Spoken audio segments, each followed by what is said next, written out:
بصوا يا جماعه، الراجل اللي قاعد في التوك توك ده، الراجل دوت انا شاكك في امره بصراحه. بقاله ساعه قاعد في التوك توك ومعرفش ماله في ايه، مستني بقى واحده، مستني يعمل مصيبه، بينمر على حاجه عشان يسرقها، معرفش حكايته ايه وظروفه ايه بصراحه. فاحنا هنخش دلوقتي عشان نعرف ايه الحوار. تمام يا صاحبي؟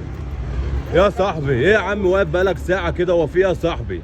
ما تروحوا تشوفوا شغلانه يا عم. يابا انا نزلت زبون وقال لي دقيقتين وهجيب لك، هطلع اجيب لك الفلوس من فوق وما جابهاليش، وانا مستنيه لحد دلوقتي مش عارف راح فين. بجد والله؟ والله يا عم. هي حصلت معاك؟ يا نهار اخبر، اصل مش اول مره يا جدعان، مش اول واحد انت على فكره تيجي تقف الوقفه ديت ويحصل الحوار ده عشان تبقى فاهم. حصلت قبل كده برضو مع واحد، دخلت صورته بس انا شكيت فيه، افتكرته حرامي، اتاريه برضو مستني عيني زبون بقاله ساعه، ضحك عليه قال له هجيب لك الفلوس، ويا عيني قدره لحد ما التاني زهق ومشي.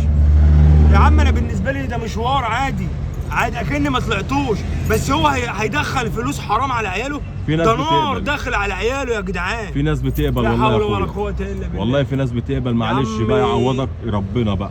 انا ربنا يعوضني، بس انا عامل عليه هو. ما هو بقى الله عياله يسامحه، حرام. الله يسامحه. في ناس بتقبل يا اخويا، مش كلها زي بعض. لا حول ولا قوه الا بالله. روح الله يسترها عليك، معلش ما تزعلش. يا عم خير يا عم. خير يا معلم، خير. حول ولا قوة إلا بالله. حسبنا الله ونعم الوكيل في الناس اللي هي بتعمل كده والله العظيم يا جماعة، عشان ده شقة والله العظيم يا جماعة.